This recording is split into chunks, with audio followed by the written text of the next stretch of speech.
Assalamualaikum warahmatullahi wabarakatuh. Alhamdulillah. Alhamdulillahilladzi nahmaduhu wa nasta'inuhu wa nastaghfiruh wa na'udzu billahi min shururi anfusina wa min sayyiati a'malina. May yahdihillahu fala mudilla lahu wa may yudlilhu fala hadiya lahu. Wa asyhadu an la ilaha illallah wahdahu la syarika lah wa asyhadu anna sayyidina Muhammadan abduhu wa rasuluh.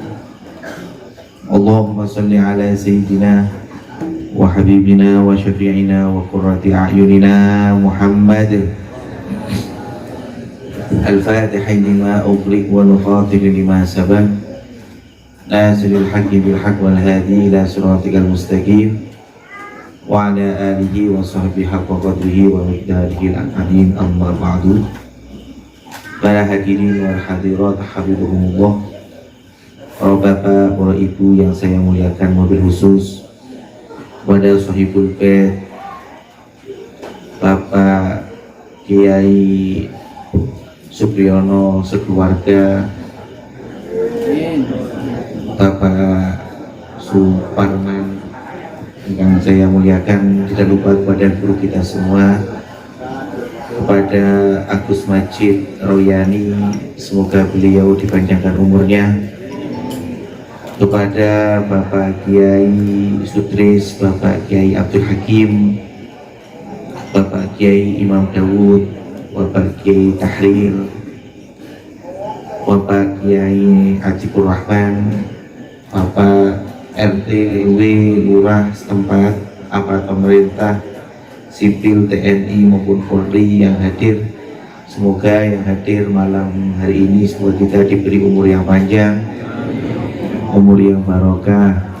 Semoga kita diberi rezeki yang banyak, diberi rezeki yang barokah, diberi rezeki yang halal. Semoga kita semua diberi dzurriyyah keturunan yang soleh dan solehah, dan semoga kita diampuni dosanya semuanya, dan yang paling penting semoga kita nanti mati dengan keadaan husnul khatimah. Al-Fatihah.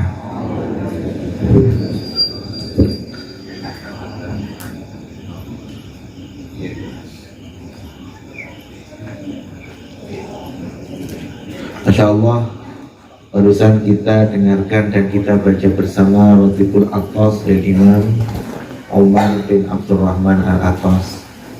Masya Allah, rotib ini, rotib atau yang sering kita baca ini manfaatnya sangat besar sekali. Termasuk barang siapa yang sering muadzab atau melanggengkan rotib ini, insya Allah mati dengan keadaan husnul khatimah. Rotibul Atas Al-Imam Umar bin Abdurrahman Al-Atas pernah berpesan kepada santri-santrinya, barang siapa yang melanggengkan dengan auratku ini, dengan bacaan-bacaan wiridku ini, insya Allah mati husnul khatimah. Kalau setidaknya tidak bisa membaca rotib Atas dengan sempurna, setidaknya kita setiap hari ba'dal maghrib dan ba'da subuh membaca Bismillahilladzi la yadurru ma'asmihi syai'un fil ardi wa la fis sama' wa sami'ul alim. Itu kalau tidak bisa baca semua. Seandainya kok waktu malam sempit, ngantuk, belum sempat baca maghrib atau subuh, setidaknya membaca itu satu wirid Bismillahilladzi la yadurru ma'asmihi syai'un fil ardi wa la fis sama' wa huwas sami'ul alim. Barang siapa yang baca di pagi, dijaga, dijamin keselamatan sampai sore. Kalau baca sore alias maghrib, Allah akan menjaga sampai pagi. Kecuali illa maradul mahuf, kecuali perkara yang menyebabkan dengan kematian. Jadi insya Allah tidak ada kecelakaan, tidak ada perkara yang kita benci di hari itu kalau kita membaca pagi atau sorenya. Lalu yang paling bagus ditambahi dengan membaca Allahumma ajirni minan nar atau Allahumma ajirna minan nar 7 kali. setiap maghrib atau setiap sholat subuh dibaca 7 kali setiap maghrib atau subuh. Seandainya kok setelah baca itu kok maghrib mati sebelum subuh, dijamin mati dengan masuk surga.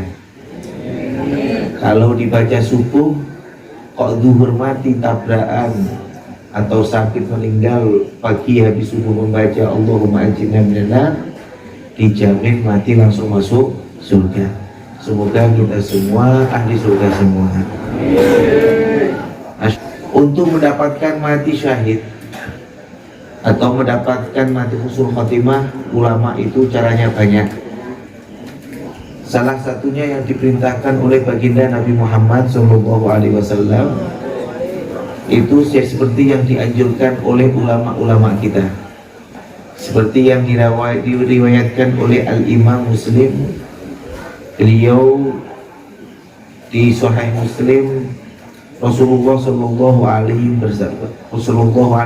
bersabda yang maknanya atau yang sekiranya man qara'a ayatul kursi ba'da duburi kulli sholatin lam yakun bainahu wa bainal jannati ilal maut. Rasulullah SAW bersabda, barang siapa yang setelah sholat fardu membaca ayat kursi 1 kali.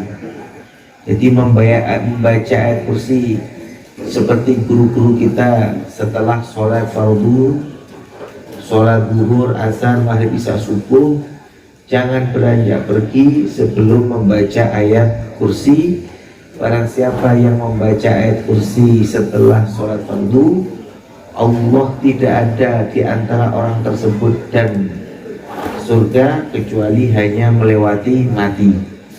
Jadi sudah langsung kok orang zuhur baca ayat kursi kok mati sebelum asar, orang tersebut mati langsung masuk surga, tapi dengan catatan melewati mati. Jadi gak bisa kita langsung meloncat di surga, gak bisa Pak. Jadi memang caranya harus melewati mati. Jadi tidak ada cara lain. Jadi kata Rasulullah, seperti ulama-ulama kita dulu, nak sampean kalau antum semua orang ahlu sunnah wal jamaah, kalau setelah sholat pasti mau wirid, gitu ya. Kalau orang di Jawa kan dulu gitu. Kalau kamu mau menjadi orang yang ahlu sunnah wal jamaah, khususnya setiap sholat jangan langsung pergi, tapi membaca wirid, setidaknya membaca ayat kursi. Masya Allah. Namanya kematian itu selalu ditakutkan kepada orang-orang ya Pak. Wong niku mati, orang itu pasti takut mati. Kata guru saya Pak Zainal Arifin atau Pak Inal selalu bilang sama saya, manusia itu cinta dunia tapi takut untuk mati. Itu di tempat saya, di sini sama aja ya. Umumnya manusia itu kan cinta dunia, takut mati, atau bukan takut lagi, benci kematian. Karahatul maut, suka dunia tapi benci dengan kematian. Kematian ini adalah perkara yang wajib, pasti dilakukan oleh setiap insan. Setiap manusia akan melakukan daripada mati. Semua orang akan mati. Semua orang akan mati. Gak ada orang yang kaya, orang yang miskin, semua akan mati. Tapi orang akan semua menjadi kaya, pasti atau tidak? Orang akan hidup menjadi kaya pasti apa tidak? Tidak pasti. Hidup di dunia miskin itu tidak pasti. Tapi kalau mati sudah menjadi pasti. Dulu ada namanya sahabat namanya Jabir bin Abdillah.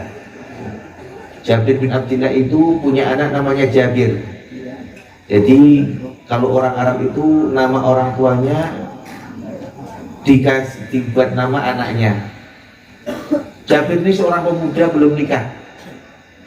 Ya umurnya 25 tahun lah sampai 30 tahun lah. Jabir bin Abdillah ini punya bapak sudah tua namanya Abdillah. Ketika mau berangkat, ketika ada dengar besok ada perang Uhud, Abdillah abahnya Jabir ini langsung mengambil golok, siap untuk mati. Akhirnya Jabir ini ketakutan. Pak, kenapa Pak? Kok bawa golok? Kok goloknya dilandepin, diasah? Kata bapaknya, saya mau ikut perang bersama baginda Nabi Muhammad Sallallahu Alaihi Wasallam. Tapi seorang anak mencemaskan orang tuanya. Aduh, piye, bapak saya udah tua, ikut perang. Nah kalau orang sini setor nyawa, pangkat perang paling tinggal mati dong.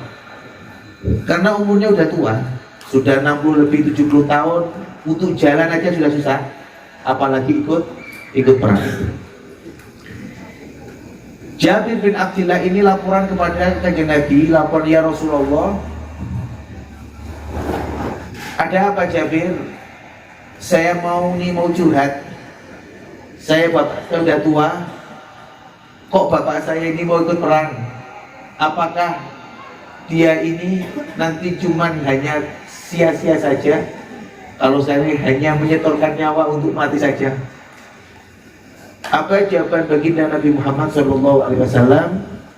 Tidak melarang kepada seseorang untuk berperang.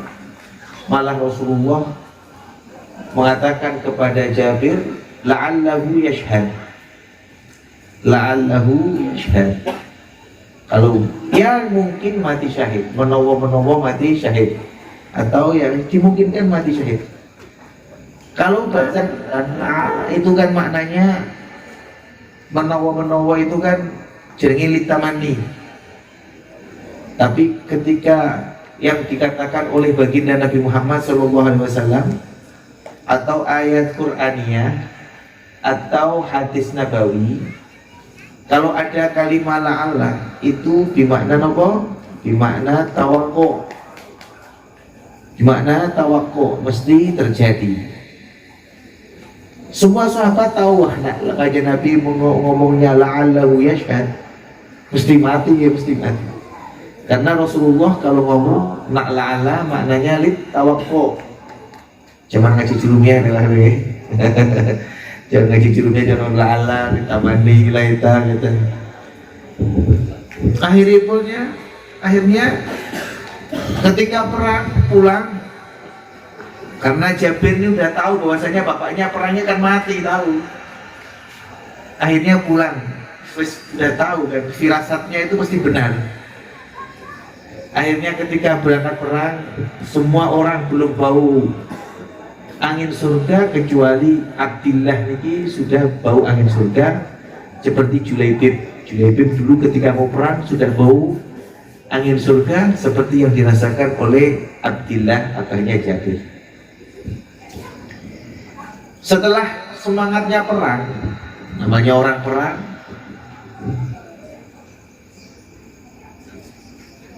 abahnya Jabir ini doping lah. Ya cara jenengan doping ini kan lebih ekstra aja sih. Kayak malam Jumat tempur karo bojone doping. Yang tua-tua kan doping, nggak semuda-muda nggak doping lagi. Ini ada orang mau perang, ini doping lah. Ya kalau kayak jenengan lah mau perang malam Jumat kontrol Yahud. Ini doping, tapi karena dulu khamr ini belum diharamkan, ini Jabir ini dopingnya mau beli botol, botol ciu. Dia dulu gak tahu minumnya apa mereknya lah, kalau sekarang ciu. Abdillah ini dulu belum diharamkan, Bu. Jadi berangkat perang ini semangat banget. Sebelum diharamkan khamr, beliau minum khamr. Mangkat saking semangatnya dengan umur 70 tahun ngombe ciu rong botol. Dan gone perang mati. Setelah perang mati, Jabir bin Abdillah ini senang bapaknya mati karena mati syahid. Dikuburke nanggon ngisor gunung Uhud, termasuk Hamzah yang meninggal di perang itu, termasuk yang gugur dalam peperangan 70 syuhada atau lebih, itu dimakamkan bersamaan dengan termasuk Abdillah abai Jabir. Setelah pulang mati syahid, Turunlah ayat sekitar beberapa hari kemudian ono wong imami sholat isya atau sholat subuh, ono sahabat bagi mendem isu urung tenggongnya belum hilang. Mengingat dulu belum diharamkan minum khamr ini. Dulu ada sahabat malam minum khamr, subuh imami ngumpetnya belum hilang. Baca apa? Surat apa? Kafirun. Salah abu mata abudur wala antum abudur wala antum setengah jam rampung.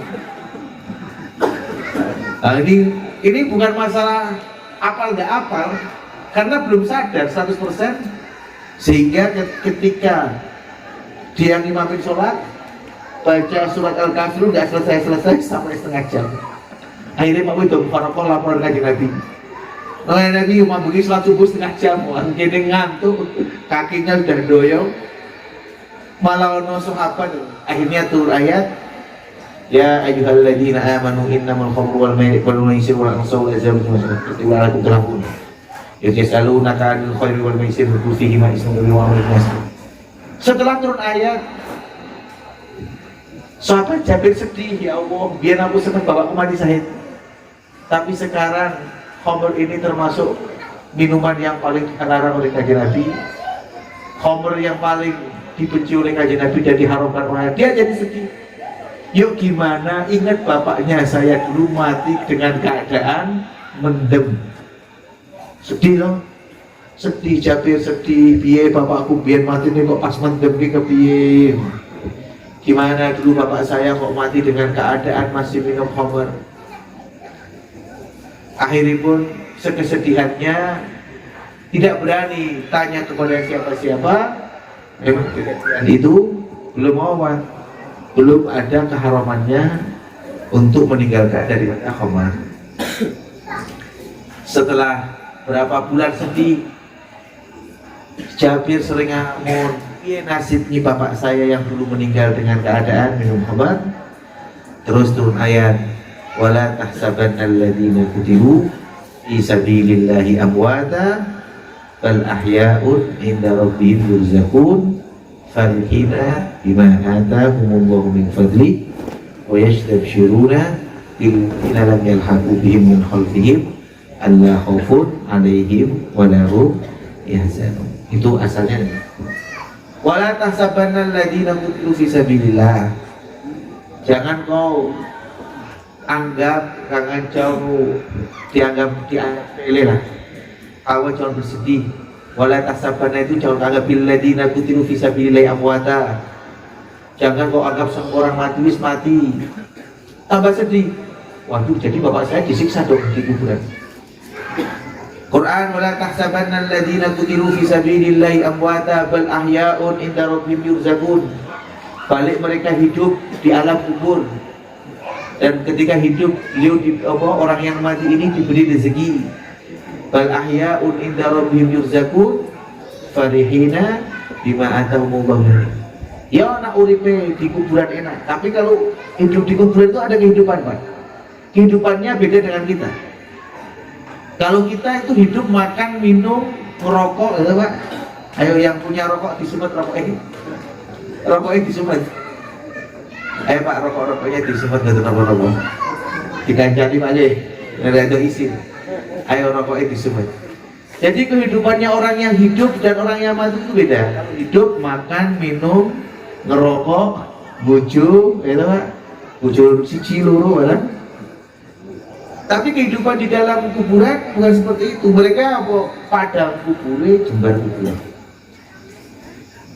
Akhirnya pun mereka itu takut.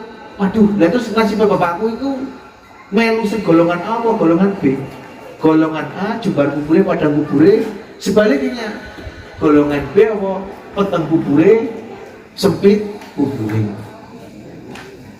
Akhirnya pun turun ayat ngeten niku wa yastabshiruna. Lebar niku kan mandek ayat niku kan aw bal ahya'un 'inda rabbihim yurzaqun. Wong ahli kubur niku farihina bima atahumullahu min fadli. Mereka itu pada bangga dengan apa-apa pada yang telah diberikan Allah.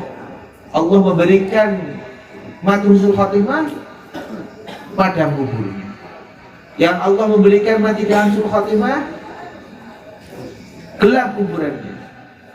Tapi Quran masih meneruskan wa yastabshiruna billadzina lam yalhaqu bihim min khalfihim alla khaufun 'alaihim wa lahum yahzanun. Tapi apa?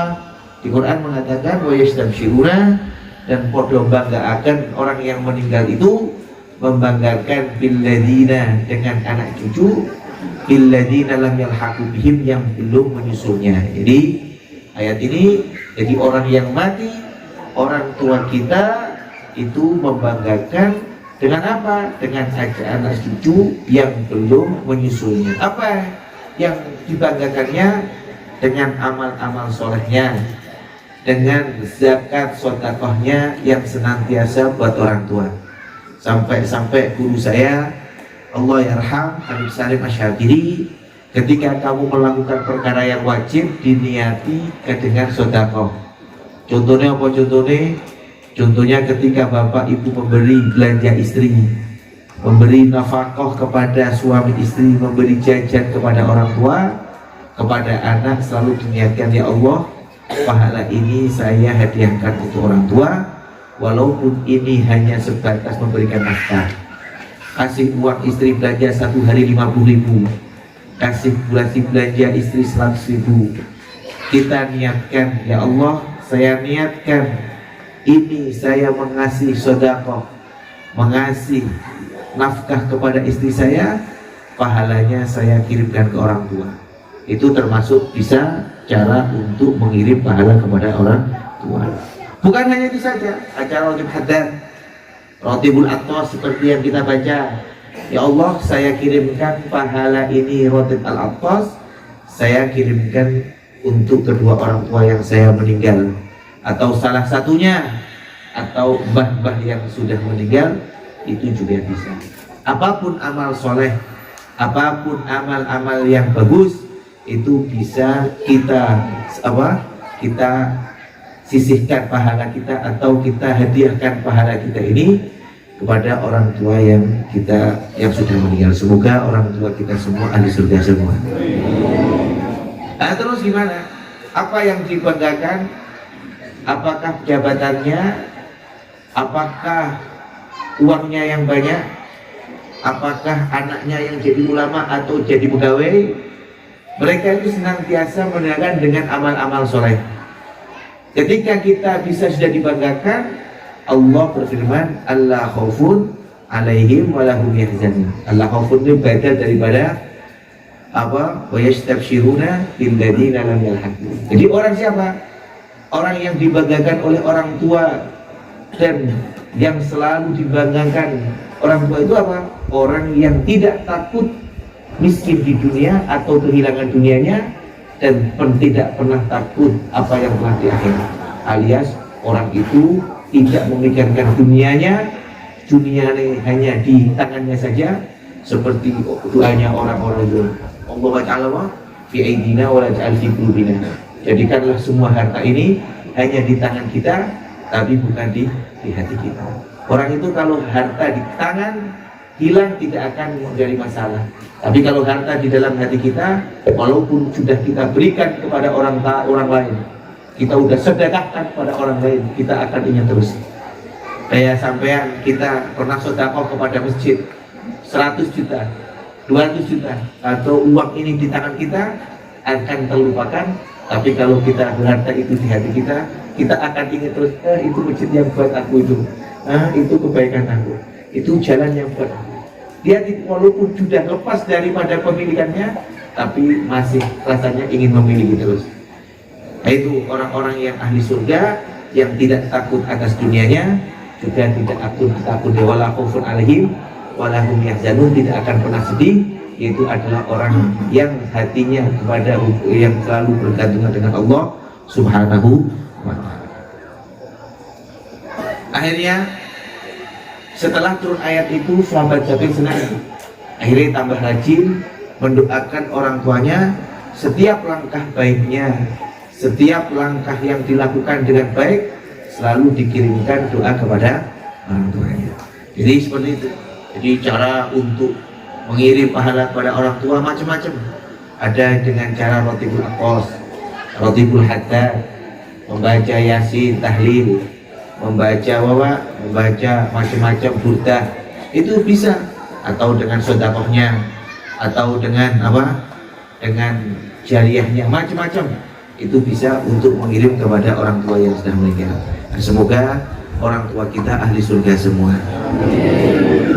Terus tatkala kita mendapatkan musibah, kita selalu mendapatkan ketika ada sekeliling kita yang meninggal atau orang tua kita yang meninggal, apapun yang kehilangan dari harta kita atau apa musibah yang telah kita dapatkan, itu Allah memberikan musibah kepada kita itu tidak melebihi daripada, selain daripada kita pasti mampu untuk menjalaninya. Kita itu sering ketemu ibu-ibu, bapak-bapak, kadang bilang, ya Allah ini aku musibah ini udah gak kuat, wes gantung baik. Ada Pak di sini Pak. Di kampung saya itu kemarin geger itu, sebelum Ramadan ada orang gantung. Semua musibah atau bala yang turun kepada kita semua ini Allah sudah memerintahkan. Tidak ada yang lebih. Tidak ada yang lebih. Sampai-sampai dikatakan oleh baginda Nabi Muhammad SAW, Innallaha ta'ala yunzilul ma'unata ala qadril ma'unati wa yunazzilu sabra ala qadril bala. Allah itu menurunkan pertolongan ala qadril ma'unah. Allah menurunkan kesenangan kepada seseorang itu dengan kebutuhannya. Kayak orang ini senang dapat 100.000, Allah berikan dengan juga. Coba orang yang biasanya megang 100.000 dikasih uang 1 miliar, bingung kan? Atau sebaliknya, orang ini nggak kuat mendapatkan musibah, terus Allah memberikan musibah yang lebih, itu tidak bakalan mungkin. Semua yang jenengan dapat musibah pasti berlalu, tapi dengan cara takwa dan sabar. Jenengan ketika bapak atau ibu mendapatkan suatu musibah, siji kuncinya yang penting sabar. Kalau sabar, pasti musibahnya akan berlalu. Karena Allah Subhanahu wa taala berfirman, la yukallifullahu nafsan illa wus'aha. Seperti yang dibaca di Rotib Al-Aqwas akhir itu, la yukallifullahu nafsan illa wus'aha laha ma kasabat wa 'alaiha. La yukallifu, orang merdi-merdi. Merdi-merdi itu tidak mentaklif, tidak melebihi daripada kemampuannya. La yukallifullahu nafsan kepada awan illa usaha, kecuali orang tersebut mampu untuk menjalaninya. Jadi setiap ada musibah yang sampean dapatkan, atau musibah atau kesenangan yang sampean dapatkan, itu dengan kira-kiranya. Wah, aku udah musibah anaknya nakal, dia musibah kok bertubi-tubi. Sampean pasti selesai menyelesaikan musibah tersebut. Sampean atau bapak-bapak ketika mendapatkan kesenangan juga seperti itu. Pokoknya sabar ketika mendapatkan musibah, dan kita juga senang umumnya orang. Jangan berlebih ketika dia mendapatkan kesenangan. Ketika dia mendapatkan berlebihan, dia akan melakukan perkara yang lebih banyak. Ini dalil la yukallifullahu nafsan illa usaha. Kalau kita terapkan kepada seseorang di masyarakat, ini sangat bagus sekali. Sekarang banyak orang ini tidak mampu buat acara pengantenan. Saya pernah ketemu Pak, orang ini sowan ke abah saya. Dia itu anak tunggal. Anaknya udah gede, anak laki-laki. Ibunya itu cuma pekerja, hanya kerja sama tetangganya dengan gaji 1.100, kerja sama tetangganya, nyuci baju, nyuci piring, sore pulang pagi datang cuci piring. Akhirnya dia punya anak laki-laki. Ini sowan, orang datang ke bapak saya, dia punya uang 5 juta, anaknya mau nikah. Kata orang tuanya, nah kita cuma punya uang 5 juta, kita acara pengantenan kita sederhana saja, kita tidak ada memaksakannya. Biasa Pak, netizen, tahu netizen Pak? Oh netizen enggak? omongannya orang lain didengarkan. Tetangga bilang, ah Pak, Bu, ini kasihan anak cuma satu, pengantinan cuma satu kali, mau acara kecil-kecilan uang 5 juta, buat yang besar, ngundang ortu tunggal, gawe acara gini, akhirnya kemakan sama omong-omongan orang-orang, akhirnya dia utang bank berapa? 60 juta untuk acara resepsi. Gara-gara ini tidak ikut cara Allah, kita itu tidak boleh memaksakan yang kita tidak mampu. Kita tidak mampu, jangan paksakan. Apapun itu acaranya, apapun itu kejadiannya, bentuknya apapun, kalau kita tidak mampu, jangan memaksakan. Allah saja tidak pernah mentaklif kepada hambanya, kok hambanya kok mentaklif kepada punya. Dia punya uang 5 juta, akhirnya utang 60 juta buat acara pengantinan, gak nyembelih sapi. Dulu ini 15 tahun yang lalu jadiannya, atau 16 tahun yang lalu, gue orjen tunggal, gue acara semeriah, lebar acara, utangnya 60 juta, sampai 15 tahun, sampai gue anak 2, sampai sudah cerai, utangnya belum lunas.